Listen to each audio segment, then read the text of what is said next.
Now for a movie rant break, One Up presents a movie rant break.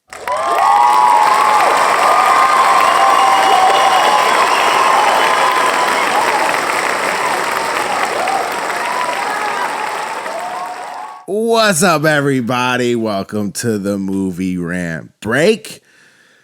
Today, we're gonna have some ill episode swag going on. We got John Smith in the building. Hey, you already know what the fuck going on. It's John Smith. We in this bitch. Let's get it.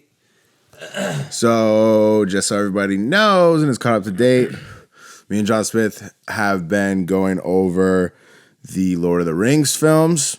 We've been doing it we've been reviewing the extended edition with keeping the original very much in mind when reviewing and scoring the films. So we did just watch the Return of the King extended edition to complete this review of the trilogy.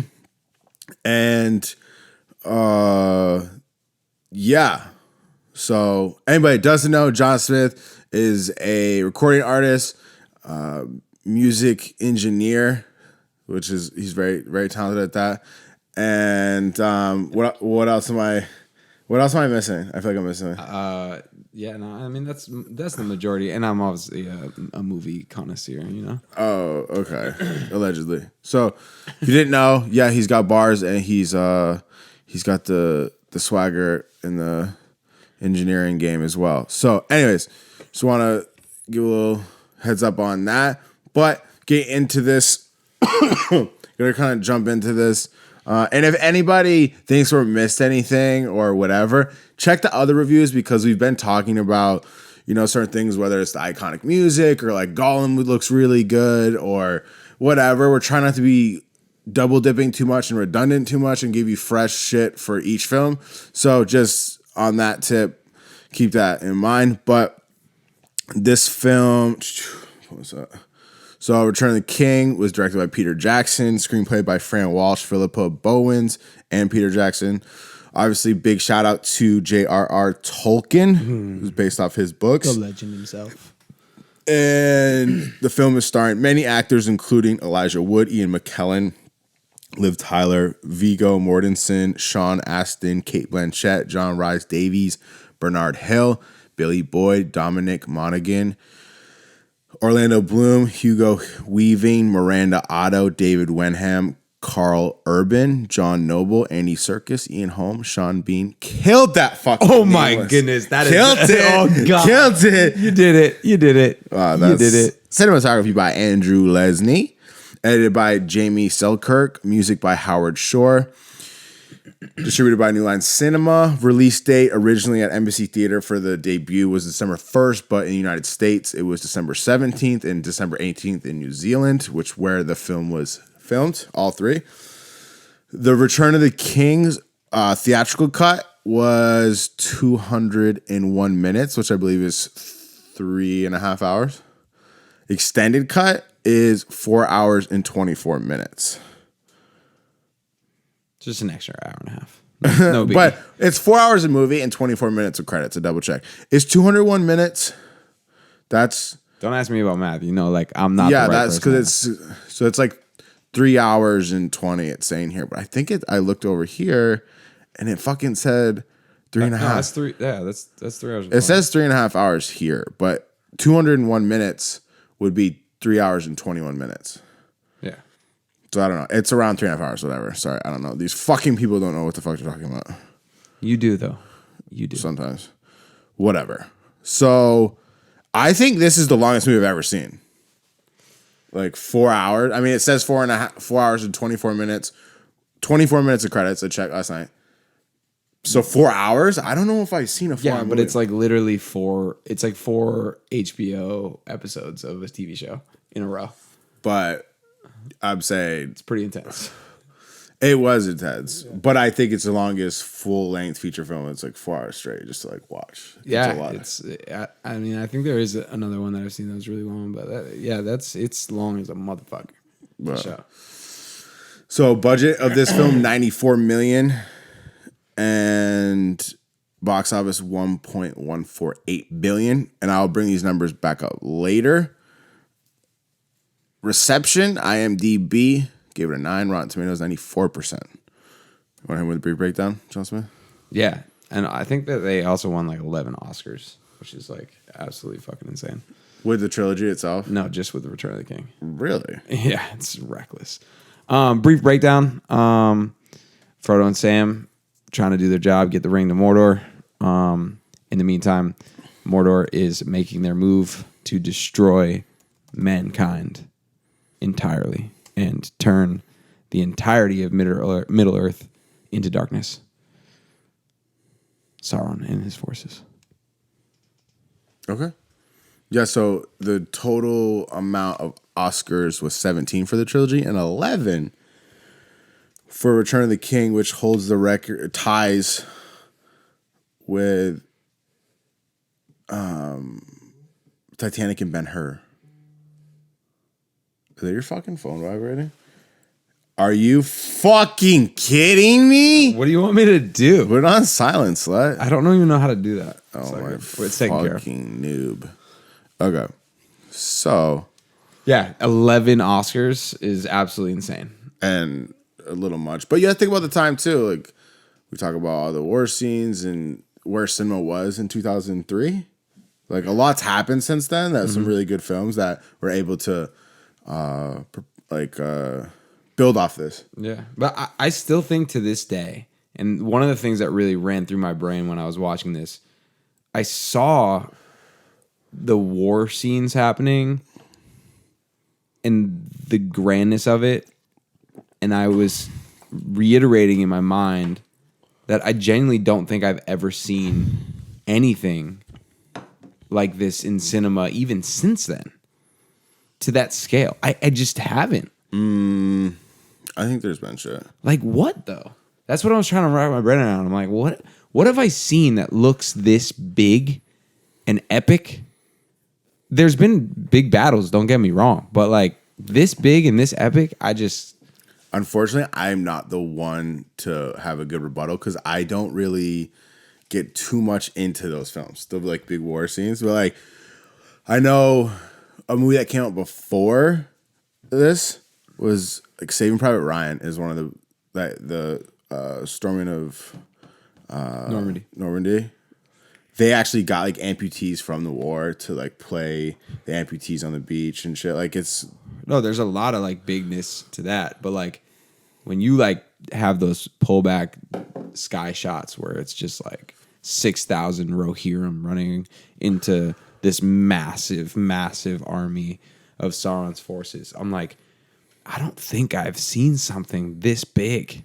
I've seen stuff that's that good or in ways has similarities, but that big to that extent and that good looking, I don't know. And I think that's what made me fall in love with these movies more than anything as a kid, was just like watching the massive battle sequences in all of these movies, but more so Two Towers and this one, was just absolutely mind-blowing to me. And I remember putting on the movie just to sit there and bask in the glory of that more than anything. You basked? Oh, I basked big time. I think I even would run it back at times just to like be able to watch it again, you know? It's a cool, really, really cool experience, especially watching it in theaters was just like, wow, this is something I've never seen before and maybe we'll never see again, which is wild. Did you see all three in theaters? Yeah, of course. I didn't. Wow. If they do like a re-release in theater, like you need to go see it. I would go. Yeah. Especially if they didn't like IMAX, that shit would be tight. So some of the things we're going to talk about is naturally from the extended cut because we wanted to be all inclusive and pander. Is this the Panderstone? This is the Panderverse, bro. So one big thing that I really like, this extended cut, I think was by far the best extended cut. Oh, absolutely. And I think one of my favorite clips that wasn't in the movie, the original theatrical cut, was the Saruman death scene because it's dope. The way that they did that scene, it almost was like they knew they weren't going to put it in. Pause. Because the way that it was done was kind of clunky. The scene itself, for instance, Gandalf and the squad is down at the base of the tower, and Saruman's at the top of the tower, and they're talking to each other, and Saruman's like 50 stories up, and they're not yelling, and I don't know if like. I thought maybe the wizards were talking to each other like somewhat telepathically, like their voice was traveling. Right. But then the other motherfuckers that aren't wizards were also talking in a tone that you couldn't even hear 4 stories up, let alone 50 stories. So literally, everyone was like, "Grima, come down." It was just like so it took me out of that whole scene in that sense, but what was actually happening was interesting, and then Saruman falling to his death was sick. The way they showed him falling the spikes, sick, super sick. And I thought it was a really good scene. They should have incorporated because it was the conclusion of the 2 towers. Essentially, Saruman gets defeated, and it's not in the original theatrical cut. So I thought it was kind of disservice to the story itself, even being a non-Lord of the Rings super fan, right? Because it's like they just didn't want to finish telling that part of the story. So I think that Saruman's death should have been in the theatrical cut. Yeah. No, I like that. And the other thing about that whole sequence is I remember when we were reviewing the 2 towers, we talked in detail about Grima being saved and how it didn't make any sense and why save someone like that, and how Aragorn was like, enough blood has been spilt on this day, that whole sequence. This brings that full circle. Because Grima's the reason Saruman was killed on the top, because he got pissed off and decided to stab him in the back multiple times. And so it's cool because it kind of connects that plot point where it's like, why would they save him? And there was a part for him to play. Same thing as Gollum's part to play in this whole sequence. And that's why Bilbo not killing him in The Hobbit is the start of how it all ended at the end of this whole thing, right? Where Gollum was the reason the ring was actually destroyed at the end, you know? Because let's be real, Sam would not have thrown Frodo into the fire, even though probably would have been best for the world. He just loved that man too much. Yes, he does. Oh, Sam. So yeah, Saruman's death, cool addition. Think it should have been in the film. And I also think, even though this other scene I'm going to bring up, the drinking games between Gimli and Legolas, and Gimli passing out, I thought that was also a scene that should have been in a theatrical cut because it offered realness to the world of Middle Earth, because it showed there was a break in fighting. Yeah. And like they had a moment to like develop the characters and just be in the moment of like a battle one, we're hanging out, instead of just, constant battles and now we're going here to kill it, like, right. You know what I mean? Tension. Yeah, so it was a cool segue that offered development, but also made the whole situation in the world of Middle Earth feel more real. Yeah, and I think it also just like solidifies and reiterates how dope the elves in Middle Earth are, and Legolas and whatnot. They have so many cool like aspects to them that you don't get to see a ton of in the movies. But you see little glimpses of it, like when in Fellowship, when the whole snow avalanche happens from Saruman, and like Legolas is the first one to pop out of the snow, and he's like walking on top of the snow and shit, and everybody's like trudging through it. Little shit like that is like, oh, the elves have like this like really cool aspect to them, other than just being like immortal and smart. And even in this movie as well, like you get to see that certain elves with certain amount of power can have glimpses into the future, right? Like Elrond can see glimpses of the future, different paths of the future and what those futures could entail. And, Arwen gets to see those same glimpses because she's Elrond's daughter. And like just those little aspects of the lore, I think, is something that intrigues me a lot. At least it makes me kind of dive in a little bit deeper and be like, dude, these fucking elves are swagged the fuck out, dog. I thought it was quirky and kind of a bad joke.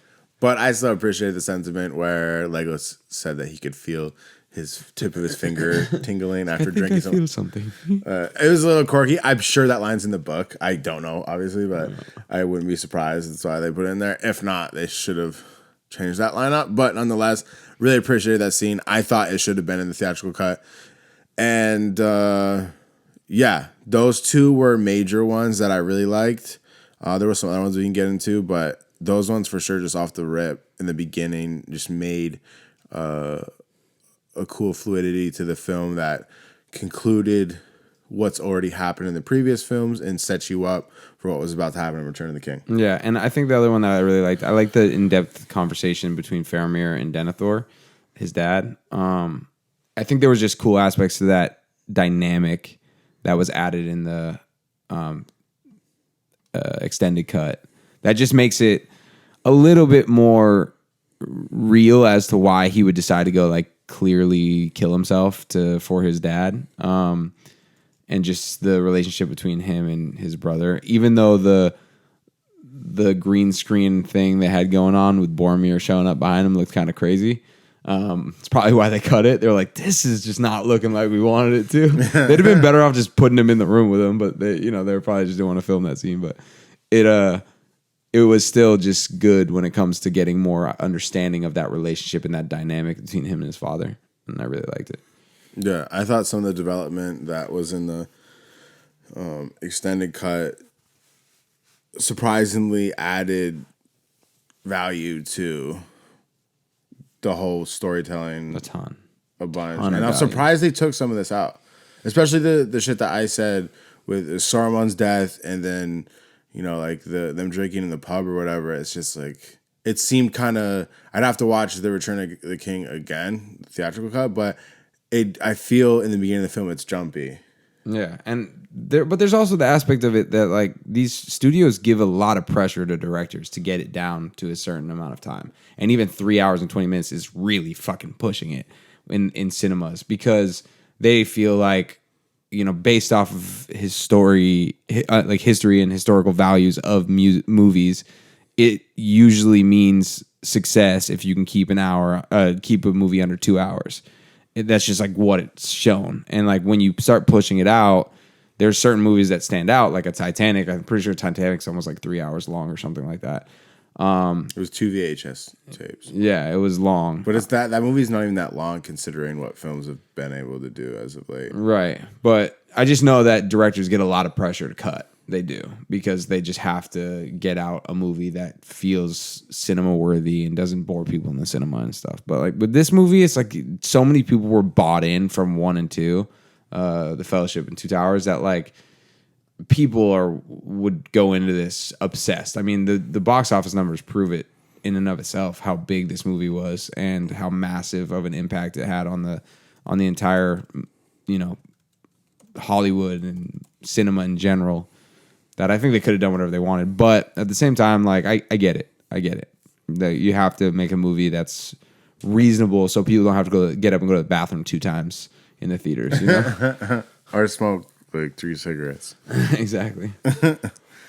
Yeah, so there was a couple funny parts in this movie. I think the funniest parts in the trilogy I think the funniest part in Return of the King for me was when Gollum says he wouldn't hurt a fly. And then Mitz is saying that he wouldn't hurt a fly, kills a fly on his forehead and leaving traces of blood.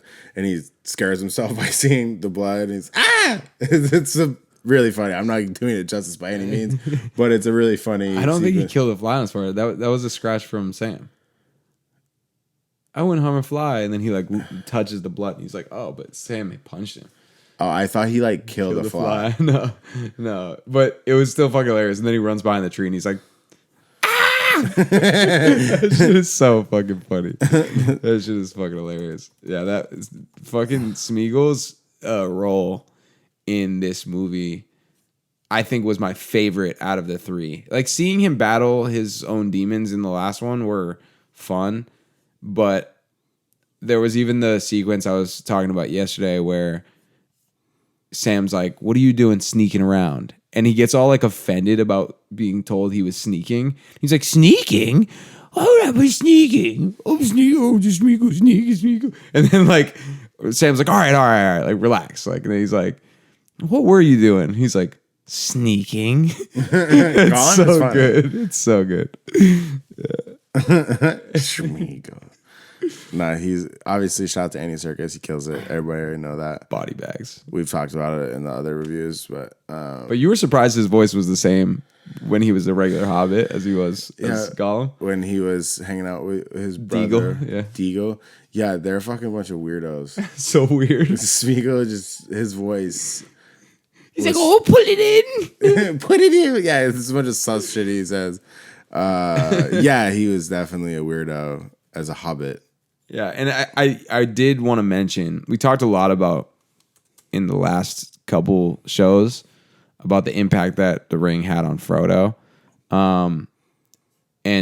But I also talked a little bit about how resilient Frodo is from the ring's powers comparatively to like everyone else. And I think this movie exemplifies that even more. Like even Sam's moment of holding it where he was worried about giving it back and he like started being like, should I give it back?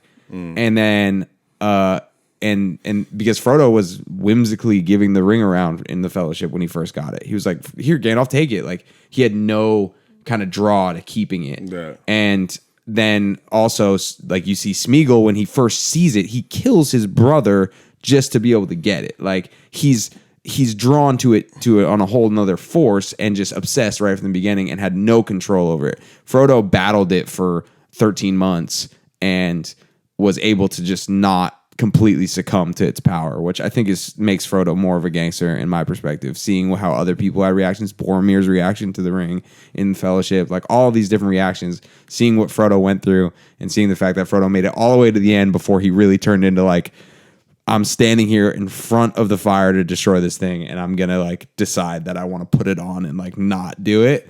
He got all the way there. Like he didn't turn back once and say, I want to keep this for myself, you know? Right. Yeah. Sorry, I was just thinking. You're good. Yeah. Yeah, sorry. You're good. You okay, dude? You all right, bro? No, I'm good. You make it? Yeah. Sorry, it's early. We're doing a morning show today. We are doing a morning show. It's a morning show. Okay. Gondor Castle? I thought it looked great. Or are you talking about yeah, where the steward is at. You're talking about what the fuck? Why am I missing the name? Don't do this, Jack. It's Minas Tirith. So yeah, Minas Tirith is probably one of the sickest cities I've ever seen in any movie ever. It's so gas. It's super dope, and I love the chambers, the King's Chambers. Yeah. It was all black and white, marble-esque. Yeah, I thought really good, and just looked very castle-like. Yeah, and I had noticed this movie, this watch through, which honestly it might just because I'm stupid. It might be because I'm stupid, but I noticed that Denethor was sitting in a seat that was down below the king's seat. Yeah. Because he was the steward, like that's so dope that he wouldn't even like sit up there, like he can't probably, you know? Yeah. It's cool that he has that little like side seat as his, which is dope. I've never noticed that either. Me neither. I noticed it. I was like, wow, that's tight. So little stuff like that is dope. Denethor eating the tomatoes. It's so iconic. I always remember that scene whenever it comes on. I'm like, it's like, this is a gross scene. It's so gross. And then on top of that, like Pippin singing is so fire in that sequence. And then, you know, the fact that Faramir is like riding to his death. It's such a wild sequence, that whole part. And there's so many moments like that in this movie, I think, where you have these moments of sorrow, but also emotion. And you're just like... Sorrow is emotion. Yeah, but like just emotion in general, but then specifically emotion as a sorrow. But also the cinematography is so beautiful and there's so much at stake. It's really wild. And I think that, you know, you don't get too much of that anymore in movies because everything is so rushed. Like everybody's trying to cram things into 2 hours. And so if you want to get the action sequences that you get in these kind of movies, you get them all, but then you lose the character development and the time spent with characters. And yeah, this movie's 4.5 hours. And then, you know, if you watch all 3 movies, you're talking about tons and tons and tons of time. But to see each character's progression to where they got, everything's rewarding. And even Aragorn becoming king, like that moment is so rewarding. The first time you meet him, he's like this ranger, in a bar that you have no idea who he is, and he's like dressed all dirty and dressed down, and to see his progression to becoming who he was, and then seeing how the hobbits came from just being whimsical and like not knowing anything about the world to being at the end of this whole sequence dealing with the fact that they came back to their hometown to that what's they really intended to save to begin with, and no one even knows what they did for the world, and no one even knows their sacrifice and how much they put out to be able to get it. And I've had moments in my life where I've felt that before, where it's like I felt like I had an amazing accomplishment, and then I ended up being surrounded by a bunch of people that would have no idea and have no idea about what kind of things went into me accomplishing that, and they didn't even know it existed, or they don't even know the relevancy of it. And it's a wild feeling because you almost feel outside of yourself. You know, you're like, wow, like I did all of this to accomplish whatever I wanted to accomplish, and now I'm surrounded by a bunch of people who have no idea what that even means, and it makes you feel even more alone than you would have previously. You know. Okay. It's cool. It was a really cool dynamic, and it was something that I had experienced before in life. So it even kind of resonates even more, you know? Yeah. I think they try to capture shit like that where it makes you be more invested and feel that it's more real of a thing. Mm-hmm. And that's cool. Like there's these moments where you can see these characters feeling these type of emotions and you empathize because you're like, oh shit, this is real life. Like this shit happens. Yeah, another piece of that is like Legolas and Gimli's relationship, like how they went from being like, how about dying beside a friend, and like going from the very beginning when you saw them in the council meeting with Elrond, and like Gimli was pretty much, I would never let the ring be in the hands of an elf, you know, like, and now they're like best friends. It's awesome. Yeah, shout out to Legolas. He's like, how about a friend? Gimli's like, I'll fuck with that. I fuck with that shit. Yeah. Yeah, this movie, it was so interesting to see how they concluded, you know, the whole trilogy, you know what I mean? And they had a lot to wrap up, and the extended cut, I think, covered that. They flushed out all the characters, and it showed where they ended up. Even one scene where I didn't like in the extended cut was is it Eowyn? Yeah. What's her name? Eowyn, yeah. The one that kills the Nazgul. Is the Nazgul? Yeah, the Nazgul is the actual entity. It's not the like wyvern. There's like a wyvern they ride. Yeah. Nazgul is the she killed the Witch King of Agmar. Which is a Nazgul. Yeah, he's the leader of the Nazgul. So they show her post battle and how she's struggling. And I thought that was probably the worst part of the extended cut, and they should have cut that because no one gave a fuck. Yeah, I know. And like her brother ran over to her like crying about how she was hurt, and like his king and uncle is like dead right next to him, and he like doesn't even get phased by it. So and she was alive, which is like the funniest part about it. Quick jump back. You were talking about this film accentuating the ring and its power. Did you notice that it showed Frodo's neck and how it had it looked like the necklace where the ring was on was it was like digging into his skin. Yeah, it was like fucking up his skin. Yeah, there was even one part where him and Sam were tied up with the orcs in literally tied up, but they were walking with that group of orcs in Mordor. And Frodo's like, it's so heavy, Sam. And he's like falling. And he's like, Sam's like, you got to stand up. And there was that guy with no nose doing like he was like checking to see, he was doing like a checkup to make sure everybody was like tight and in order. And then they zoom in on his chain on his neck. And it's almost like the chain is in his skin on that tight shot. It was like really kind of like, whoa. Like, when is that? You had walked out and you walked back in, so you didn't see it. But the chain was like on his, like inside of his skin on this close-up shot. It was like, oh God. Yeah. I had to go to the bathroom, people. Fucking chill. It's not a big deal. But yeah, you could visibly see the toll that it was taking on him. And then like, plus like I've heard so many people say like, oh, like my biggest issue with Lord of the Rings is just how much of a pussy Frodo is. Like, dude for the last like I don't know week didn't eat a fucking piece of food, barely drank water, was getting destroyed by the most powerful thing on the planet, like trekking across like this dry barren wasteland. Like dude fucking killed it. And then like Sam just like full like linebacker picks him up on his fucking shoulders like I can't carry it for you, but I can carry you. It's so anxious. Like they couldn't walk, and all of a sudden he's like, "I'm gonna put this motherfucker on my back." Put the team on my back, dude.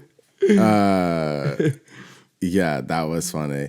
And during when Sam and Frodo are in Mordor, when the gaze goes on him from Sauron in his fall, Frodo's like, "What are we calling that?" It's like, his fall is so funny. It reminded me of some like inauthentic fall in a commercial or something. Yeah, and it was really clunky. Really, really funny.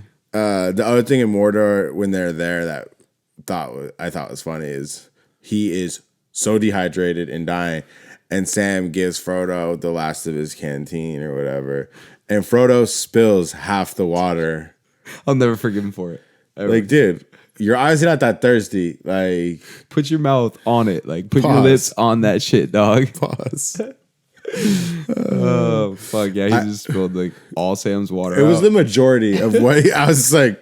I know you're trying to be dramatic in the film, but that doesn't add up at all. It's just dumb. Like I have a couple drops left. He's like, all right, let me put on my chin. Pause. Yeah.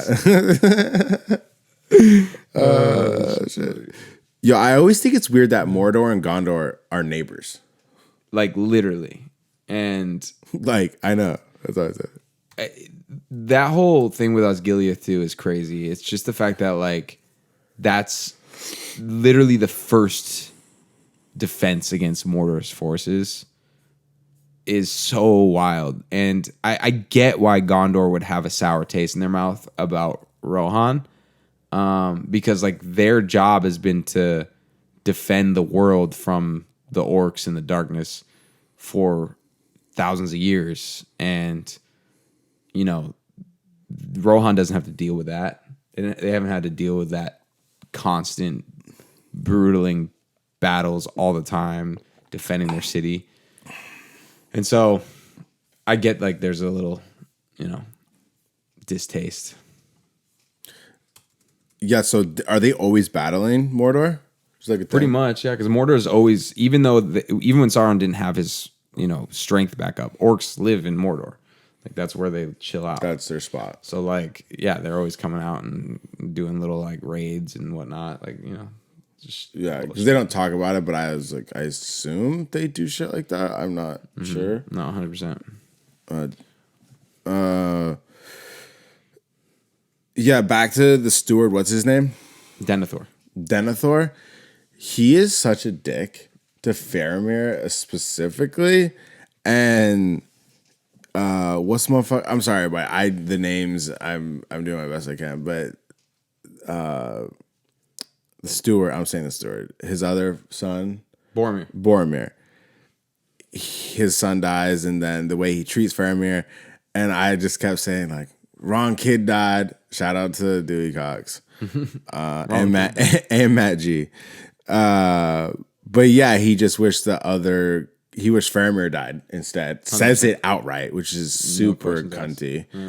And then sends him to his death deliberately. Mm-hmm. What's the line? He said, I hope you think better of me, Father, when I come back. And he said, that depends on the manner in which you return. Which is like, you better come back dead. It's just fucked up. And then he tries to burn his kid alive.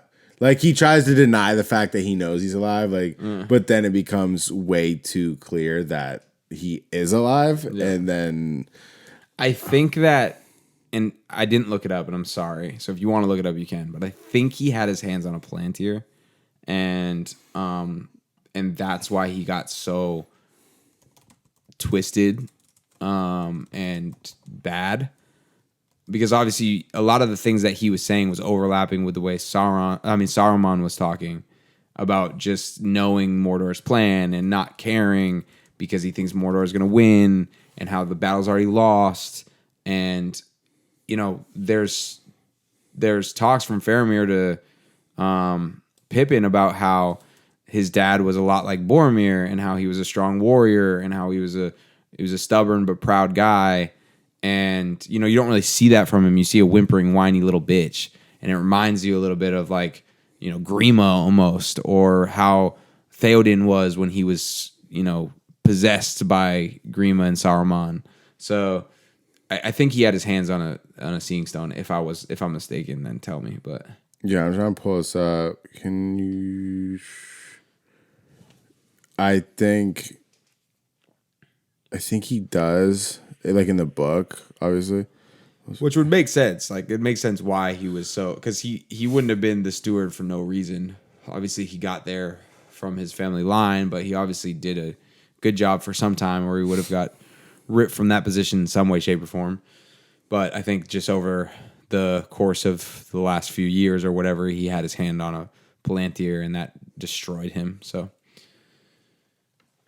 okay, I'm just trying to like pull this up real quick. Like, I could be wrong, but I think he did. Yeah, there's like distinct differences with Denethor's character and how he's depicted in the film versus the film or book versus film, whatever. But yeah, I'm sorry. There's just like so much lore here that I just no, you're good. The crazy, I think he does in the book. He has a the craziest fucking thing to me, dude, get it together, bro. Dude, I'm sorry. It's fucking 10:17 a.m. Brick Squad 1017. One of the craziest things to me that I found out about this film is that Orlando Bloom only got paid $175,000 for all three. Was it all three or just the first one? All three. $175,000 was his take for all three films. Yeah, but then he was Gooch forever. Oh, of course, he got paid on Pirates of the Caribbean, but like you say Caribbean, not Caribbean? I mean, it's interchangeable. Is it? I always say Caribbean. When people say Caribbean, I'm like, yeah, chill. Whatever. I don't care. I do. But like, yeah, like the fact that he only got paid that much for all three films is absolutely mind blowing. Obviously, it like propelled his career in so many ways, but he's just one of the best parts of the film. I think him and Viggo Mortensen, and the fact that Viggo Mortensen didn't have an astonishing career after this blows my mind. I think I saw him in like one or two other films after this, and he probably was done, dude. He killed this role. Like, there's so many parts of this movie where I'm just like, Aragorn is such a fucking badass, and I think he exemplified a lot of like what it's like to be a man to me as a child. I was like, dude, if I want to be a man, I got to be like Aragorn, because it's not a bad role model. Dude's like, I don't fear death. Like runs into a fucking cave. Denethor did have a Palantir. Yeah. Good. Haha. See? Motherfucker, I know. Yeah, check your boy. You already know what the fuck going on. You're done. Sorry to interrupt your No, you're good. inspiration of being a man. Yeah, it's all good. I just think he's a fucking savage. And even Theoden's like, when he's talking to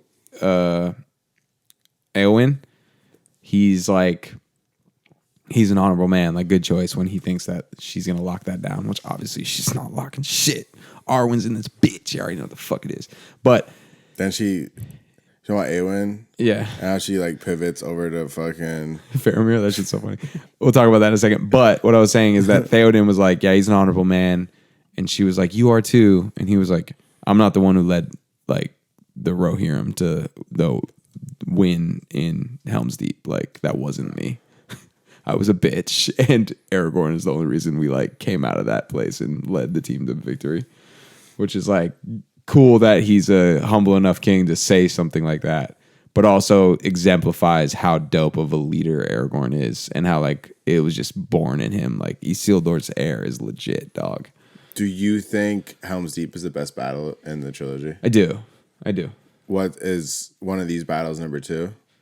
Yeah, I mean the main one, the one, for us. I mean for why do I keep missing the name? I said it earlier. I'm not. Does it start with an M? Minas Tirith, yeah.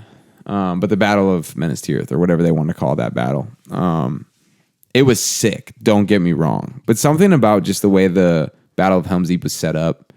And the Helm's Deep battle is an anticlimactic where they bring the ghost in and the battle just ends all of a sudden. Right. It seems a little cut short.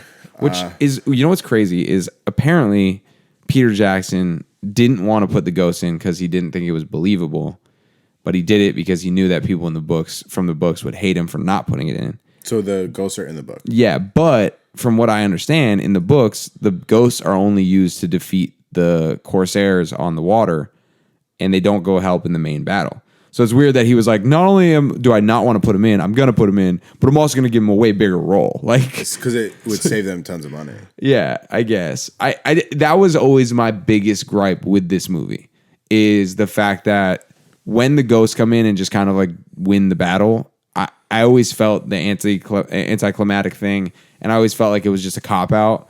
Whereas like I could see them helping, even doing the thing with the boats or whatever. Like that would have been cool, especially because they were going to get like pinched. You know, it was going to be the main force of Mordor, and then they were going to get pinched from there. And then the men that came in with the Oliphants, like that whole sequence. So like they were going to be pretty much fucked if the boats came in from that side. They were fucked. I just with this scenario, with the ghost coming to the battle at Menestira, is that what it's called? Menestira. Why wouldn't the ghost just go into Mordor and murk the rest of them?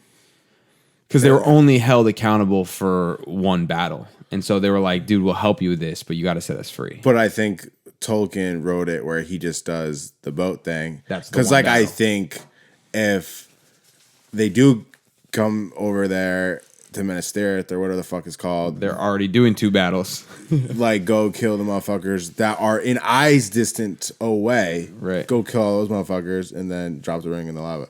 So I thought that was a little like plot holy, even from someone that doesn't know the lore. Like it just didn't make sense. Yeah, I agree. And I also thought it was weird they're like camping out at the doorstep of the ghost cave.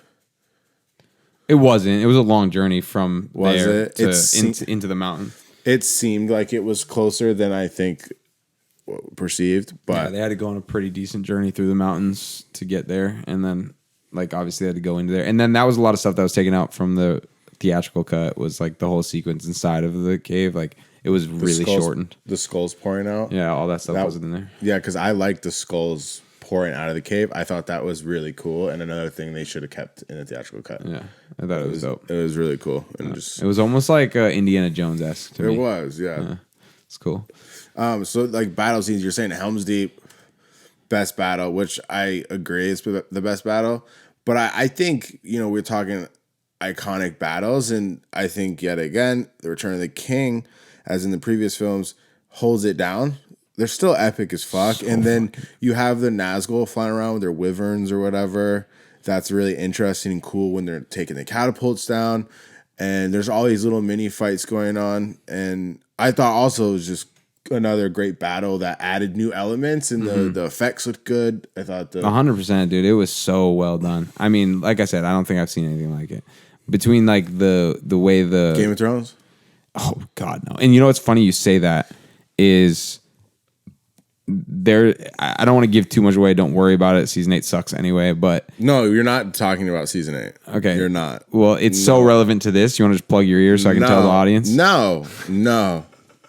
It's just one fight sequence. That's all I'm talking about, and how stupid. We're not talking about how stupid their fight sequence was versus. We're this not one. talking about it. All right. Well, that's what I'm going to do. When Faramir rides out to his own doom, dumb battle plan, right?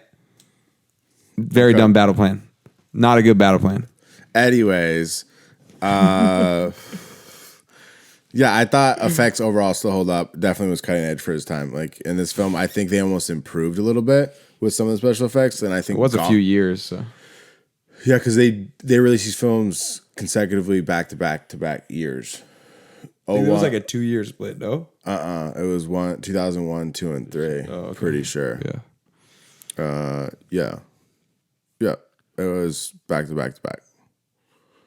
Yep, I'm right as usual. I'm curious how much money these movies have made since. Not just like in total between like not just box office, but like you know merchandise and oh my God, dude. DVD sales, Blu-ray sales.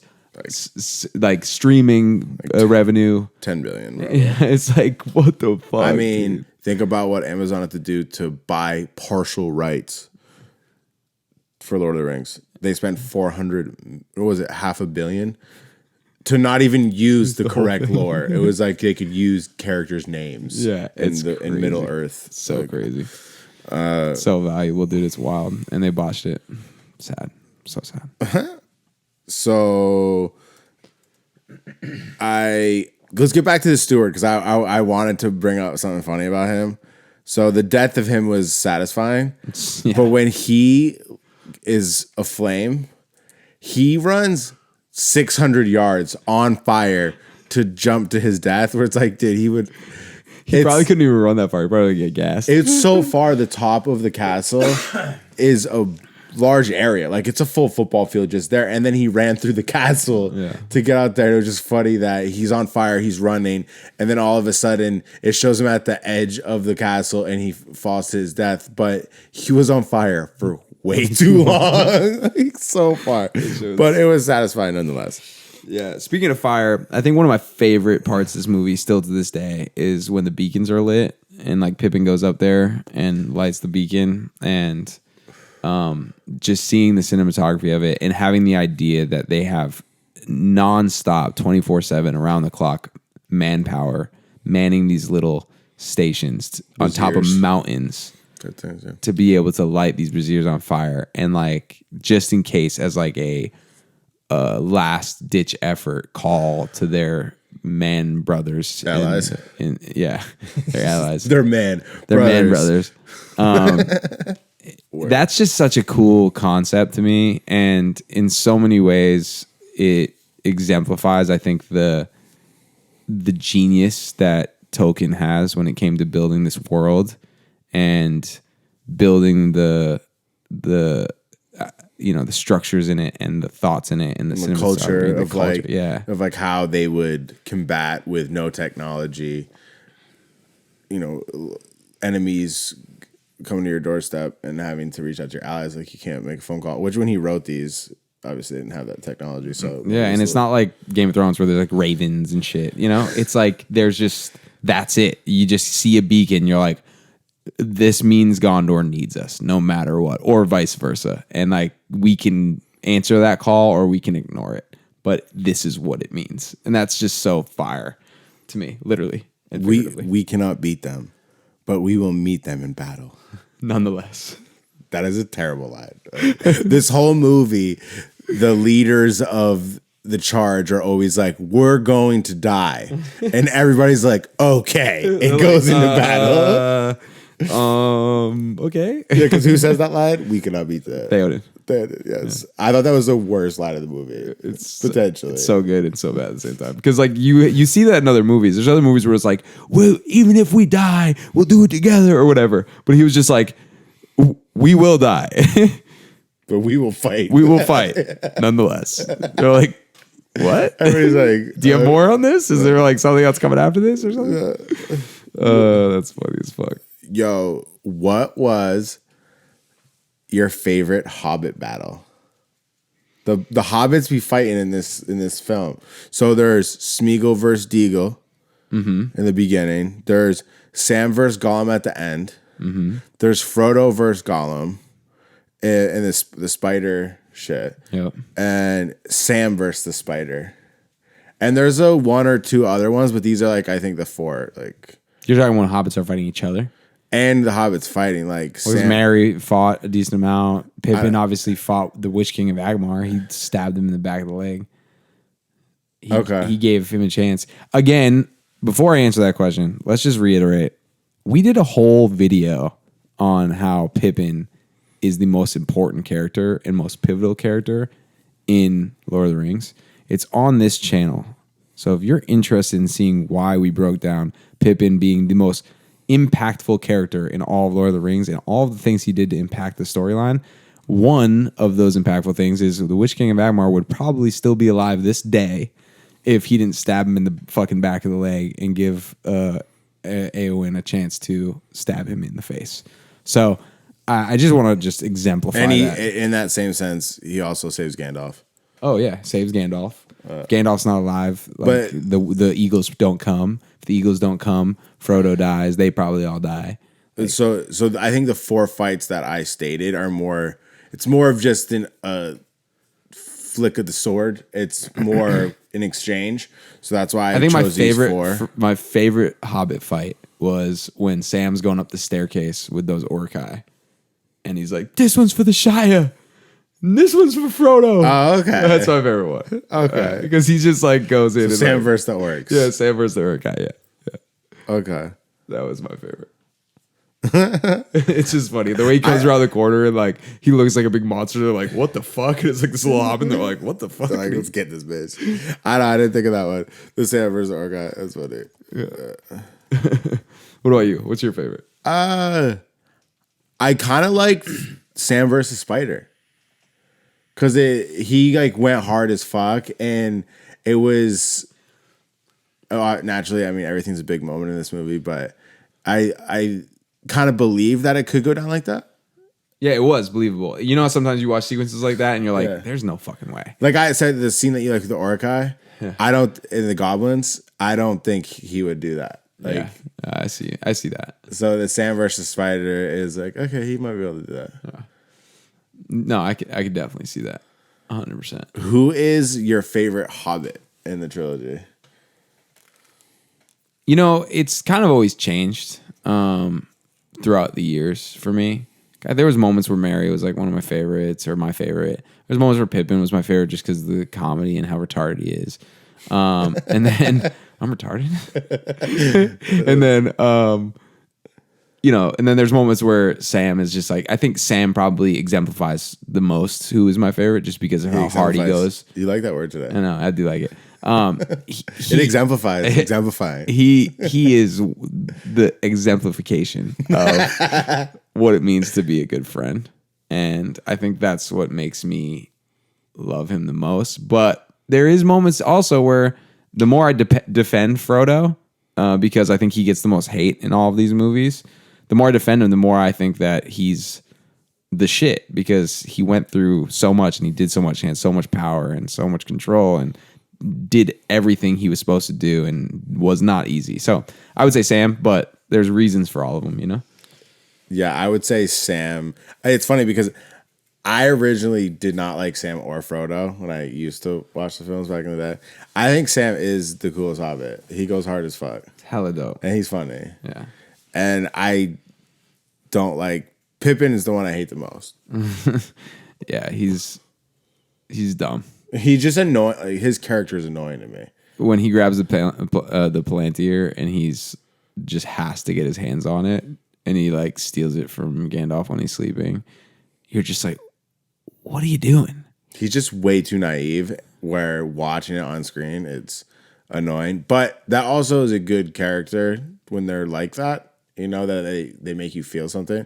But he fucking annoys me. And I don't think they use it as a plot convenience either. Like that's if Tolkien wrote him in as naive just to make the plot convenient, it would be one thing, but he was naive through and throughout. And even at the end, Mary, when he was not at the end, but when he was leaving Rohan to go off with Gandalf, and he was like, and Mary was like, you know, I'm always the one that's protected him, and he's followed me around since I was a kid, and now like he's gone, and I can't protect him anymore. Like I think that like exemplifies his character even more. Exemplification. But it is really, really cool to see that in my perspective, to see that they went all out making that character who he was and had him have a progression too to become the character he was at the end where he was actually saving the day and making a serious impact and being brave and courageous and not being as naive. Word. Character arc, baby. I wanted to talk about, I actually wanted you to talk about the 4 fake out endings and finally the 5th ending is the ending. Yeah, and I think that was like something that people always talked about when this movie first came out. But I vividly remember the first time I watched it and I was like, oh, this is the end. And I was like, which was when like the volcano scene, I think, is like that. Yeah, like when they first, like, yeah, the screen first goes to black and they're laying on the side of the volcano. You're like, wow, like that was crazy. This is the end of the movie. What? It's not over? Okay. Okay, the eagles are flying. Oh, dope, dude. Like, that's fire. Okay, cool. They're getting saved. Like, that's sweet.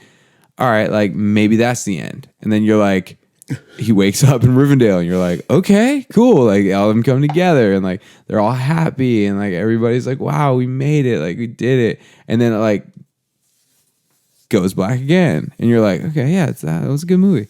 Like, it pops up again. You're like, oh shit, like, okay, like, yeah, Aragorn's becoming king. Like, yeah, fuck with this. All right, dope. Like, okay, this is a cool sequence.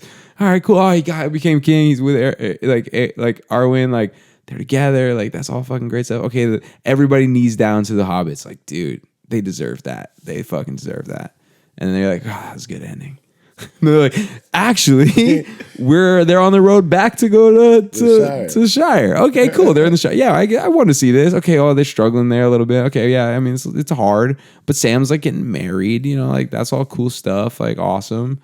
And you're like, okay, and then it ends with him closing the door to his hobbit hole. Yeah, which I thought was a good ending. But then they still go to the boat, and the boat sails off. Remember? And you're like, oh yeah, that's great. Like that's the end. All right, that was it. That was definitely it. Like, oh no, you have it backwards. No, that one happens first, right? No. Oh, that's the last one. The boat scene happens, and then it goes to Sam at. That's what I was saying. That's what I was just saying. Oh, okay. Yeah, we just are off of it, but that's what I was saying. So like they go, they sail off. You're like, oh yeah, like everyone's gone. Mary Pippin and Sam are just gonna go back to the Shire. Like we don't need to see that. It gets over. And then like, nope. Watch Sam come back. But the last line in the movie was in the book when Sam was like, I think he said, "I'm home," or like, "I'm back," or "I'm finally back." I can look out. That line was the last line in the book as well. So I think it's cool that they went along with that. But yeah, the way they filmed it was like fake out after fake out after fake out, and you're like, dude, is this ever gonna end? It's a 4.5 hour movie. Is it ever gonna end? He said, "Well, I'm back." Yeah, well, I'm back. Yeah, it's the last line in the book too. Yeah, that's a good last line. Yeah, after reading a trilogy like that, you're like, "Well, I'm back." Like, Word. Yeah. So, favorite character in the film. Let's stick with this film. We've been kind of in this film specifically. Yeah, it's got to be Aragorn. Okay. In this one, Legolas is my favorite over all three. When I was a kid, Gimli was my favorite, but this one, it's just got to be Aragorn. Okay, least favorite character in this film, Éowyn. Yeah. But I do have to say, to defend myself, I don't like her particularly as a character, but I think they did a really good job at making her fucking awesome, like in a lot of ways. I just didn't like her personally. Maybe if you casted somebody else, I would like her better. I don't know. Was it her cleft chin? No, yeah, no. It was more just like her. She was bland to me, I guess, is more than anything. It was just a bland, and she's not very pretty in my perspective. I think some people might think she's pretty, but in my perspective, she's not very pretty. So like, not really great to look at in my perspective, and kind of boring. But she was, the way they built her up to being a warrior was fucking tight. Because like you see her at the beginning of in the Two Towers, the first time you meet her, she's like, you know, dancing with a sword, you know, doing her thing. Mm-hmm. And, you know, you keep hearing about how she wants to fight. She wants to fight. She doesn't want to just be a girl. She wanted to fight in the Battle of Helm's Deep. She didn't get to.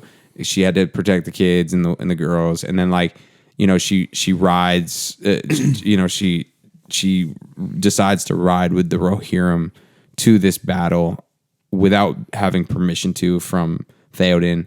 And she defies all odds and goes out there and kills the Witch King of Angmar in a brutal battle that was so sick. She was going crazy with him. Like that's his big fucking chain and thing, you know? What is it called? Flail. Ball and chain. Yeah, that. Flail. Yeah, like she just breaks every bone in her arm by like holding the shield up and it gets shattered and like she's like, I'm no man, and like stabs him in the fucking face. Like that whole shit, swag the fuck out. And her whole sequence with Theoden at the end when he's like, you already did save me, was just, it was cool. It was really well done. So in her defense, she's my least favorite character, but in her defense, she was swag the fuck out. Her character was so good. Yeah. Yeah. Same like Pippin, like I don't like him, but it's still a well-written character and they executed properly. Yeah. What did you think the best extended cut scene was in Return of the King? The best extended cutscene. That's a hard one because I think we already touched on all of them. I mean, I think it's Saruman's death. Yeah, I think scene Saruman's is- death is really good. The scene itself is not the best done scene, but I think the purpose of the scene is the best. The one I can give you the one I like the least favorite really easily. It was when Aragorn touches the Palantir. It was just a weird sequence, like the way he held the sword up, and then he showed him Arwen, and then like that like did what? Because I don't know why that happened. Do you know why that happened? She's trying to flex. I guess I was like, okay. I don't know. So yeah, all right. Well, that happened, I guess. So that was one I liked the least favorite. Mine was probably Eowyn's recovery. Yeah, yours was Aeon's recovery, but there was definitely some really really positive ones and some that I've already stated before. I'm kind of like drawing a blank, but No, that's cool. What do you think the most redeeming aspect of this film was? Because can you give me an example? Can you use that in a sentence? no, because we talk about a lot of the people talk about, and more specifically you, Return of the King's the worst. But we watched it last night, and the film, it was good. It's a good film. So there must have been something you're like, I like this about the film. Like, You know what's funny too, and this is something that I definitely want to say today, is this watch was my by far most pleasurable watch of this film in my life. same. And I don't know why. I don't know if it's just because like I've only watched the extended cut a couple times, and this was like my first time really like analyzing it. When was the last time you watched it? How old were you? The extended or just the regular? Both. A couple years ago. Like it wasn't long both? ago. Not the extended was probably 6, 7, 8 years ago. It was a while ago. But there was just something about it this time. I'm like, wow, this is just like everything is really well done. The stuff that I didn't like when I was younger kind of doesn't matter as much to me anymore. Especially knowing more about the books and the lore and knowing like what actually happens. But yeah, I mean, it was really good. Whereas the disparity always used to be massive to me, where I was like, oh, Fellowship and Two Towers are the best, no matter what. Now it's like they're all really fucking good. And if Return of the King is the least favorite of mine out of all of them, it's really close. Like Fellowship in this one is close. I don't think it's very far. I think it's just the length of this is the toughest part about it. Yeah, I think, not to sound corny, but the Fellowship has this kind of flair because it's the Fellowship forming. It's the most concise with the story, and it's the origin. Where this one, they're trying to wrap things up, and I think the extended cut exemplifies that more. But this watch, I also, although it was 4.5 hours or 4 hours of runtime, I enjoyed watching it a lot, and I thought I was going to score this film a lot lower than I was going to. And I still think it's not as good as the others, clearly, but it's not as big of a gap as I thought originally after watching this and seeing I agree 100%. like, I don't know what it was about this watch through. Maybe it was just because we were having a good time together.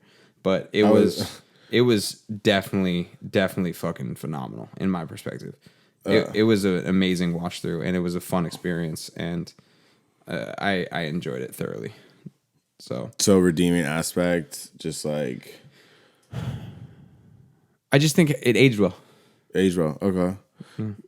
I agree. Was there something like, did you think, what was the worst thing about this film? Just the length. I think the length, and I think also my least favorite part to just watch is Frodo and Sam and Smeagol. Like some of those sequences drag on to me, and there's a lot of it in this film. There's a lot of it in the last film, but in the extended cut of the last film, it was too much in the Two Towers. But the theatrical cut of Two Towers, there's just enough of it. So this one has a lot in it, whether you watch the theatrical or the extended. And I think that part just drags on a little bit to me. It's not bad, don't get me wrong. I like it, and there's a lot of aspects that I like of it. But I do feel like it just drags and drags and drags at points. You know? I actually, because that was the biggest complaint for me, originally watching the films, was that segment in Return of the King where they're with Sam and Frodo and Gollum. It just seemed a little extra. But this actually didn't bother me. This run through, and the movie was even longer, so I'm not quite sure what that was. I don't know if it's our appreciation of cinema has gone up a lot or changed. That could be an aspect, and it could be expectations were low. Yeah, being like this one's the worst, and then you watch, you're like, this is good. It's a good conclusion. I mean, agree. Yeah. it's the same way. Like I like people that say their favorite film is Deathly Hallows Part 2 for film. Like it's definitely a phenomenal movie, but I don't think it's the best one. Right. What do you think is the best one? The Hobbit? Half-Blood Prince? The Hobbit. I mean, the Harry Potter. Sorry. Half-Blood Prince by far. Shout out to Draco. Speaking of that, like I'm excited to continue to watch the Harry Potter films. I know One Up has always gotten on my back about the fact that my first watch through of the Harry Potter films, I watched like 4 of the movies while I was driving. 5. We watched. We watched the last Order. 2 or No, 3. You might have watched Order by yourself too, because I was visiting you in San Fran, and we watched Half-Blood Prince, and you were like, "Okay, this one's like a lot different." And I was like, "Yeah, I told you, it gets gas." But I am currently watching each movie alongside his newest reviews, and helping bring insight into what my perspective is of those things. Even though I'm not on the podcast themselves, but it's cool because it's really my first time watching through it, like on a TV, which not on a phone, like a fucking idiot. Idiot. The thing with the Potter shit. Sorry, everybody, those are taking a while. But yeah. I'm hoping November we do Azkaban and like keep it rolling from there. The books get longer that we're reading through, but it's just been kind of tricky the past couple months. But trying to coordinate with Anon to read them, and because I didn't want him to not read the third one because he's supposed to read the last one. Yeah, so it's just whatever. But anyways, those are coming soon. Is there anything else you want to say about this film? Yeah, a couple of like fun things. Better be fun or funny. I heard that it should exemplify funniness. I heard that the fight at the end in front of the Black Gate, that fight was on a field that had like actual landmines in it from like some kind of battle, and so they had to like scan the area before they shot to make sure there was no landmines like still in the ground. So like, they're like, why choose that field then? I guess it was just like where they wanted to shoot. It was like a desert or something. Like they wanted to shoot it at, but like there's just like landmines everywhere. Like people could have just blown up. And same thing with like the field that they shot the main battle on was, I guess, had a ton of rabbits in it, like bunny rabbits. And so they would have rabbit holes everywhere, and like the horses could get like completely mutilated if they like were sprinting and hit a rabbit hole. So they had to do like a thorough check to make sure there was no rabbit holes in like the area where they're going to be riding the horses, which is funny. Another quick one is Gimli. I told you a little bit about last time when we talked. Gimli's whole prosthetic like gave him rashes and made him like hallucinate and shit. So at the end of the movie when they wrapped, everybody got to take their costumes home with them, and Gimli like threw his into a fire and burned it. he was like, I'm done. Like this is over. Like I never have to wear this shit again, which is so funny. So he like completely just destroyed his. Everybody else like took theirs home. I'm pretty sure that Andy Serkis and who played Frodo again? Elijah Wood. Yes. Elijah Wood and Andy Serkis got to take home props of the ring, and they both thought they had the one, like the real ring, but neither of them did. They both just got like replicas or props of them. So it's funny, like they both got one as like gifts, and they were like, "Yeah, mine's the real one," but neither of them were. It's just funny, but yeah, there's some funny things that happen. I mean, I think the whole aspect of New Zealand, I think that New Zealand was the coolest place they could have filmed this, and the cinematography stands on that. There's so many shots that you're just like, wow, I didn't even know that existed on the planet Earth. And that's why it doesn't look so much like planet Earth. It looks like a whole nother world because there's just sequences you're like looking at it and you're like, holy fuck, this is beautiful. It's an amazing place. And I still to this day want to go there and visit. I know my sister did. She was a huge fan, and she went out and actually saw the Hobbit holes and saw some of the places that they shot certain sequences at. They have like a tour. I would love to do that at some point. I want to go to London, I think, They have a couple different locations, but they're basically studios where they like shot. I think they have like props and exhibits, and I think there's some sets you can go to, and there's little tours that Warner Brothers puts on. But I would like to do a similar thing with Potter because it was just cool to like see they'll have this is Gandalf's robes. You're like, yo, that's it right there. You know, what I mean? It's just tight. Yeah, and Hobbiton's still there. Yeah, So, after they did the Hobbit, they left it. Yeah. So it's like you can go and do a tour through that. So I would just be a cool experience in my perspective to see it out there, and I would love to see where Rohan is. You know, the city of Rohan. That's a real mountain that they like placed the city on top of. They didn't build the whole city there, but they did this model of it. But it was a real place. Like I would love to see that. It's a beautiful, beautiful landscape. New Zealand's just so fucking far. Yeah, it's really far. It's the opposite side of the world. It's literally the furthest. Yeah, it is. But I would love to do that. Well, we should try and make that happen. What do you rank the films in order? From work to best to worst. You know, it's tough. It's tough, especially now that we are reviewing extended cuts, but also giving our review on theatrical, et cetera, et cetera. It's tough. It's a tough kind of gray area. Like, obviously, we could have done like, all right, we could have watched both, like the theatrical and the extended, and been like, what's our review for this one and what's our review for that one? And that would have made it a really clear, kind of concise idea. Because I do think the extended Two Towers is the worst extended cut. Agreed. But I do think that it's by far, hands down, the best theatrical cut. Well, why don't we do this? So would we both agree best extended cut is Return of the King, and then I think so, Fellowship, and then Two Towers. Two Towers, yeah. And then for best theatrical cut. It's Two Towers, Fellowship, Return of the King. Yeah. No, that's fair. It's funny. So the Fellowship lands in the middle of both.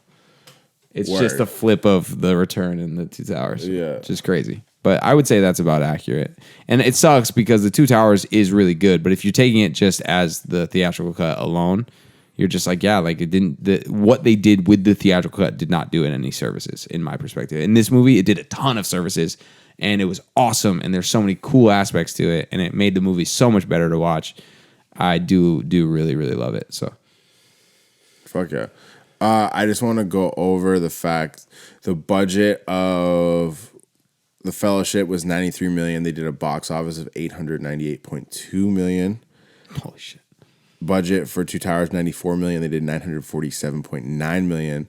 Return of the King, $94 million. They did $1.148 billion. And reception for Fellowship was 8.8 out of 10 from IMDb. 91% Rotten Tomatoes. For the Two Towers, IMDb did a 8.8 and Rotten Tomatoes 95%. And for Return of the King, it was a 9, which is the highest from IMDb, and then Rotten Tomatoes 94. So Two Towers got the highest Rotten Tomatoes score, but That's smidgy. But Return got the highest IMDb score. Which is like surprising, but like after watching through these again, like Return of the King doesn't fall as short as I thought. I still think it's significantly shorter, just in a sense of like a noticeably shorter. Like it's not like a Rotten Tomatoes got a 1% difference, where I don't think the disparity is that small. I think just off interesting shit, I think the Return of the King is less interesting. You know, it's interesting, but you know what's coming the whole time, you know, for the most part, and it's just kind of, I don't know. I didn't when I first watched it, which is interesting. But I think I remember when I first watched it, I was mostly disappointed about the ghosts. That was what really did me in, I think, more than anything. I was just like, dude, that's so lame. Like they had such a cool fight, they could have made it so much cooler. But yeah, there's so many aspects to all three of those movies that are great. But the Return, the Fellowship has that origin aspect and cool like building of bringing characters together and that whole sequence and journey. And then the Two Towers has the most epic battles and is so like high intensity and so fast paced and so exciting. And the Two Towers has like both of those aspects. But like the thing that makes the Two Towers and the Fellowship so good is that they were the best at those single aspects they had. Yeah. And the Return is just kind of like a combination of all of it, you know? Yeah, and I think they could have made the final battle more interesting before they brought the ghosts in. I think I agree. they do cool stuff, obviously. The Nazgul taking on the catapults, the Nazgul dying. There could have, The Oliphants. Legolas takes one down, which fire, but then it just kind of like ends after that. It's like fucking done. It's like, I don't know, you have all this cinema with these, like war battle based films kind of. I just thought they would do more with the battles. Like this was kind of touch and go, it seemed a little bit, but In ways, yeah. I think the closest thing to the battle sequences you get in these movies, though, is Star Wars. I think if you go back to the original trilogy and you go back to the prequel trilogy, some of the sequences in those are so grand and so huge and so epic, and the way they bounce back and forth between like stuff that's happening in different fights, like those are the most comparable, I think, scale wise. Even though they're different, it's just the scale is comparable. I do want to make a note about how absolutely genius J.R.R. Tolkien is, and his ability to think about some of these things and have just a little care in each aspect of what he created, especially just like full circle stuff. Like I said about Gollum being the reason the ring fell into the fiery pits of Mount Doom. He played such a huge role throughout all of J.R.R. Tolkien's story when it came to this. And there's so many moments where he could have been killed and where he should have been killed for what he was done. And even Sam probably should have killed him at certain points of time. And he didn't. And it was all for a reason. And like little things like that is just so ingenious. On top of that, building this world and this lore, like the dude is a fucking... I don't think there's anybody who's gotten to that level. There's very few. Obviously Harry Potter's author. What's her name again? J.K. Rowling. J.K. Rowling. Yeah, J.K. Rowling. J.K. Rowling. And then, I think the dude who wrote Game of Thrones, George R.R. Martin, but he's also hasn't finished it, so like that's a little bit of tough on him. George Lucas. Like there's very few people in the world who's exemplified, had the ability to create these kind of worlds that have changed lives and impacted people beyond belief. And I think J.R. Tolkien is the best personally. And obviously that's up for debate, but I do think he's the best fantasy author of all time. And it's definitely top 5. Yeah, it's all because there's some big ones. I mean, because George R.R. Martin, is it R.R. or George R.R. Martin, yeah. He killing it with the Game of Thrones shit. He's like the new age shit. I mean, J.K. Rowling is obviously, I think, the best. But like, you look at people like George R.R. Martin, and you see it translated on screen, and it's fucking great. Same with the Lord of the Rings shit. And that's what I was going to say too. Peter Jackson, like shout out to Peter. I was going to say, yeah. Like, his adaptation, and you could just see how much he cared about the source material and how much he wanted to just bring that to life in the best way he possibly could, and how much he wanted to make sure he did right by the original author. And that's an amazing thing because he didn't have to. J.R.R. Tolkien was dead when they made this movie. He could have done whatever the hell he wanted. Like to do with The Hobbit. Exactly. And yeah, exactly. But instead, that was pressure from the studio, to be honest. That was not so much him. Why, did he direct those? He did. Oh, he did? He did. But they pressured him to extend that, make it bigger, put Legolas in it, and make it longer because they wanted to squeeze as much money as they could. But he took these 3 movies and really cared about what was built prior to him, even when he didn't have to. And that is a beautiful, beautiful thing. And I'm grateful for it because it had a huge impact on my life. And it had an amazing impact on the world. And I'm grateful for the ability to be able to experience this in my lifetime. And I don't think there'll ever be something that has as much stamina when it comes to holding their weight over the course of the years that it has.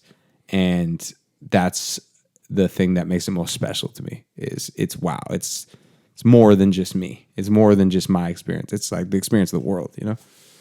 Yeah, no, that's really cool, dude. And I'm glad you feel that way. And it's cool to have shit like that makes you feel that way. And Potter ended up being like that for myself. And it's cool to kind of invest in these things that you can look back on and see how it's helped you grow as a person in different ways.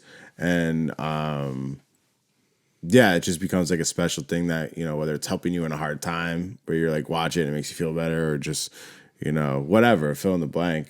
These are special pieces of literature that have impacted humanity on a level that like might never be quantified properly, but it's I think it's all for the good. 100%. I mean, there was times where I was a kid running around with 2 sticks in my hand, pretending I was Legolas with his double swords. Like the imagination that it brought into my life, first and foremost. But then also, like, I think the other aspect of it is even the video games, like the impact those had on me. Like I played the Two Towers so many times, and I love that game. Remaster those, you fucking idiots. Yeah, make those again.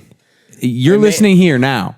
And make sure that it's co-op online. The top 100th, top 10 best movie critic of all time is telling you guys to remaster those fucking games. Dude, please. I'm not alone on that. If it was online and you and I could play co-op, oh fucking God. gas. It would be so sick. We play that shit all the time. Literally, we'd replay that game like 10, 15, 20 times. It's so good. Because you can have like 3 or 4 heads on that shit. Yeah, that shit would be sick. Oh. But yeah, that, like the impact that it had on my life in all ways, shapes, or form is just magical. And I'm grateful for it. And yeah. Word, dude. So the first film, Fellowship, you gave it 9.9. Mm-hmm. I gave it 8.7. The Two Towers, you gave it 10. I gave it 9.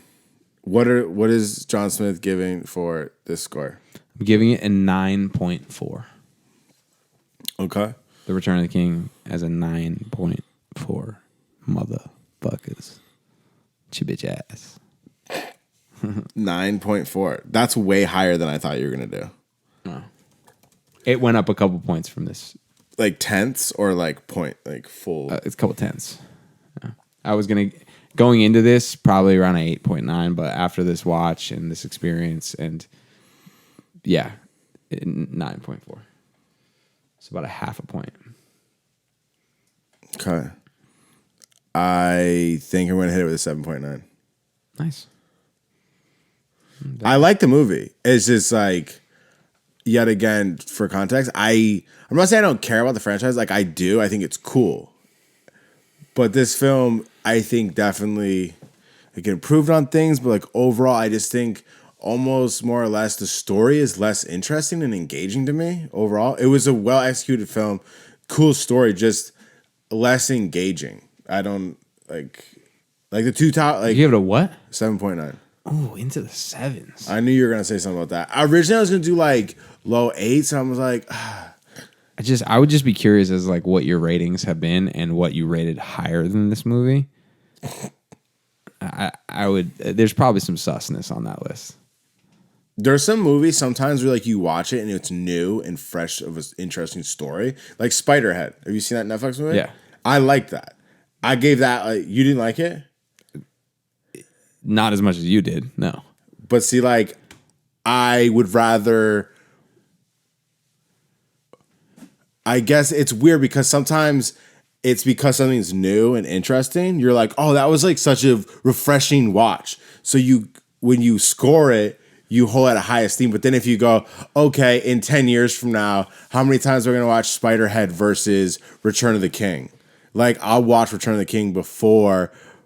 So it's like that's my whole thing. Like whenever I try, and I'm not perfect. Don't get me wrong. Whenever I try to grade a movie, I'm always trying to think of like, all right, what impact does it have on me now, and then what impact will it have on me in my life? And the fact that we're still here this day, watching this movie, and we just been posting up clips about our last review and like the amount of impact that it has on people even today when we're talking about Lord of the Rings. You're talking about two different. Okay, I'll go with my original rating is 8.2. I'll go with my original rating. Impact, baby. Impact, baby. You exemplified impact. Yeah, exactly. I'll go with because I was originally going to give it as 8.2, and I was like, Like, do I give a fuck?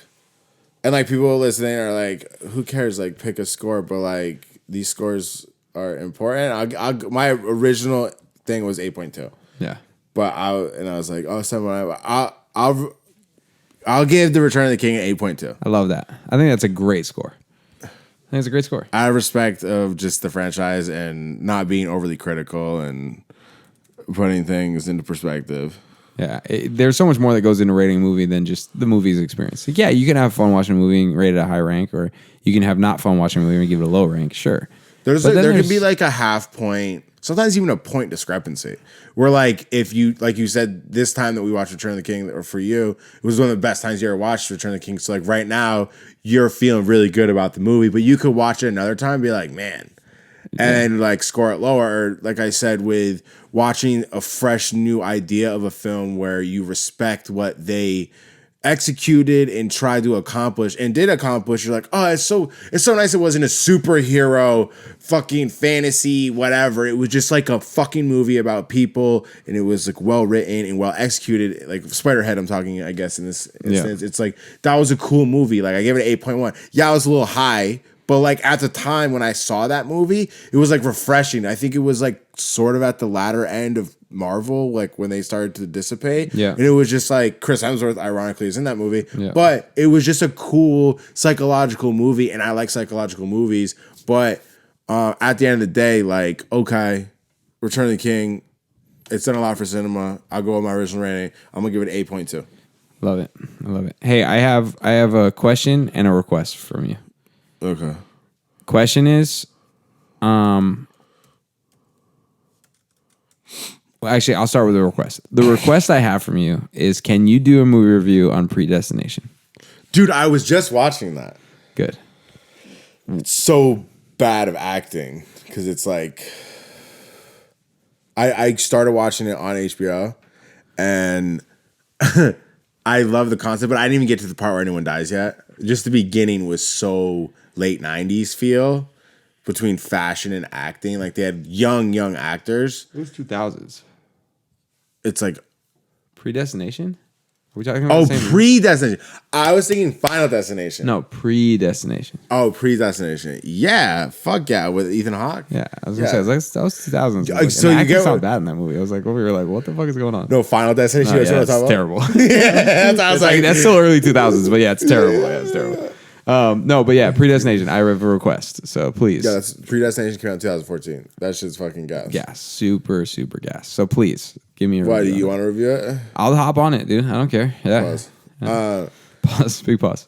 So yeah, that would be a fun film to review with a couple people at the same time. If you haven't went and seen it yet, I know this has nothing to do with Lord of the Rings, but go watch it. yeah, Go watch Predestination Predestination. is fucking sick. If you like a psychological movie that fucks with your brain and you will never be able to truly understand, but in a good way. You'll like See, that's the thing too. Is like, comprehend, I think is the better word. Never truly be able to comprehend. but like Predestination, for instance, like I would rate that higher than Return of the King. But like, would I watch that all the time? No. But it's like it is a phenomenal movie though. Yeah, but like even obviously, I think Predestination is better than Spiderhead. But like Spiderhead was a cool movie. I don't know why I keep talking about Spiderhead, but like that was one of the movies. But like, all right, my question is, and this is a question for everybody. I'm sure everybody has the same question that I have. When is One Up What Up going to review TV shows? Because we all need it and we all want it. We all want TV reviews. It's such a big commitment. I mean, with the heavy hitters, The Last of Us, Game of Thrones, Because the House of Dragon, Naturally, I would Wheel review, of Time. Come on, keep them coming. I mean, naturally, I would review them in season increments. Yeah, but and that would be great. it would it's like a lot. Especially ones that are like hour-long runtimes. And then, because like, okay, check this. I don't know if I ever will, and this is why. I'm not saying I wouldn't review a season here and there, but as like a habitual thing, I am apprehensive to do it because TV shows are kind of like my getaway now of watching things because unfortunately I am always reviewing things with movies and I'm not saying it ruins shit, but I have a hard time watching movies now. And especially when I haven't seen them before and then I'm doing a show on them, it becomes this whole dynamic that inhibits me from that like 20% of extra excitement and enjoyment that I would get. And so TV shows like having those to kind of just sit and watch and not worry about critiquing and seeing what the fuck going on is nice. So that's why I haven't dipped into that, because I get it. I would love to see like your logo of the Movie Rant Break pop up on screen, and it'd be like the Movie Rant Break, and then it just like a big TV symbol just drops and goes boom. The TV Rant Break. Like that shit would be gas. That shit would be gas. I would love it. But yeah, I mean, there's just so many heavy hitters out there, and we all love your opinion, you know, and your show is elite in my perspective.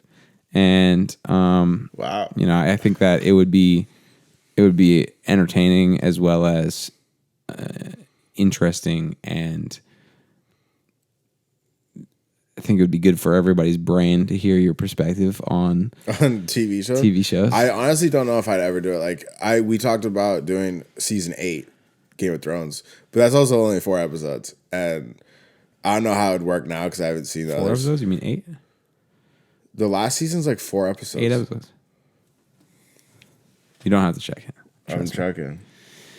It is 8. It might be 6 if I'm wrong, but it's not 4. It's either 6 or 8. But it's 8. 6. No, 6. But the last 2 are like an hour and a half long. That's why. So it really is longer than that, but it's fine. 6 episodes. So I thought about doing that because Matt G is all about it too. I would love to hear your perspective on it, actually. It would be fun. The only reason you should watch that is if you're going to review it. Don't watch it otherwise. I think that's something I might do. Maybe on the 200th episode, that'll be the episode, and have like the TV Rant Break. But anyway, it's just a question. I know we're wondering, so thought we'd get that answer. You and 3 other people. No, me and 5 million other people. Churn up. No, the TV show thing, that's the reason. Because I reviewed a video game, I think, once. Yeah, once. And then I went to go do a second one. And the dude that was supposed to come on the show, like it didn't like work out. And it just kind of annoyed me because I was playing through a video game, critiquing it. Yeah. And I was trying not to have it take away from the experience, but it did a little bit. Of course. Because I was reviewing the Spider-Man game. Oh, yeah. And it was a sick game. It was really involved, and I had fucking tons of notes. And it was just like, oh, I guess I'm not fucking doing this anymore. That was like unfortunate. Yeah. So. Video game stuff, though, because that is like a bit of a commitment. I mean, I don't even think you'd have to take notes on everything. It's so much. With a TV show, I think you should just watch through it and just get on here and rant. You know, like just talk. I think it would be great. It's just tough because I want to have certain points, you know. But, you know, maybe it's certain intervals, like with the Game of Thrones season 8. But cool.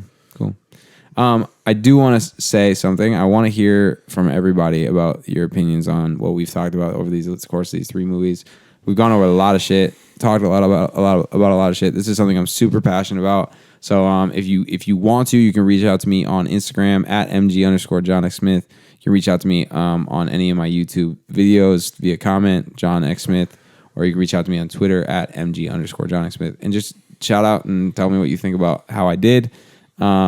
And you know, he brought me over here to be the connoisseur. I haven't read the books, and that's criticism I get. But in my defense, I don't read any books. I just don't read. We know. I don't read. So we can tell.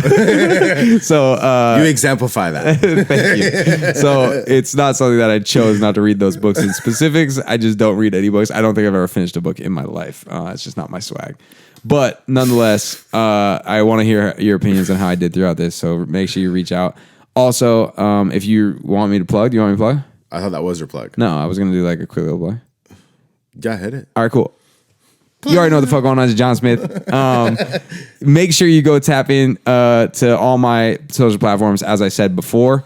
But also, if you haven't, if you're waiting for new music from me, I know you probably are. I got a crazy music video coming out, filmed and edited by Rex Wanders.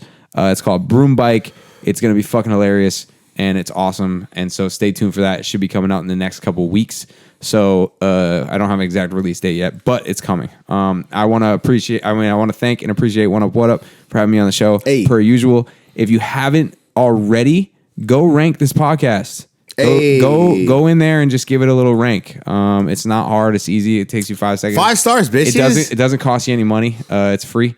So yeah, just go in there and rank it for us on whatever you're listening to this on, whether it's Spotify or it's on Apple Podcasts or just podcasts or Amazon wherever you're listening to that. Yeah, and then last but not least, if you're watching this on YouTube, make sure you like, subscribe, and leave a comment so that you can help us in the algorithm. That would be fucking awesome. So appreciate everybody. Yeah, and I appreciate you for taking part in reviewing these films because you're out in LA, coming out here. I mean, you've been here for different reasons, but appreciate you taking the time to run through this trilogy. This is a big movie franchise to go through and go over, and I've been waiting to do some of the bigger ones so the show got a little more developed, and it's been I think an appropriate time, and I think people are fucking with it, and I'm glad that you enjoyed it and came on the show and added a lot of value despite your not reading of the books, which people hate you for. I cliff note, don't worry. People hate you for that. They're like, he clearly hasn't read the books. He clearly hasn't read it. Yeah, you're right. I haven't. At least I admit it. At least I don't try to front like I do. Yeah, no, that's fair. So I appreciate 100% all the time invested on the show in general, but for this one in this trilogy, because it was a lot. I mean, we've been reviewing these for almost a year now. I mean, off and on. But yeah, so thank you. Of course, dude. Happy to do it. Appreciative. So check him out at johnxsmith.com as well as the hub. You can find all his shit. But just to do a quick wrap up, yeah, I thought the extended cuts were pretty decent overall. I thought in this film, it made it more cohesive and yeah, they were better than I thought they were going to be. And, keeping the original in mind, the scores for the films for Fellowship is 8.7 by your host, 9.9 by John Smith, 9 and 10 is the Two Towers. Today, Return of the King, 8.2 by me, and 9.4 from John Smith. And that's going to do it over here, guys, for us reviewing Lord of the Rings. I hope you guys fucked with it and appreciate everybody for listening. I will check all y'all next episode. Appreciate y'all. Deuces. Peace.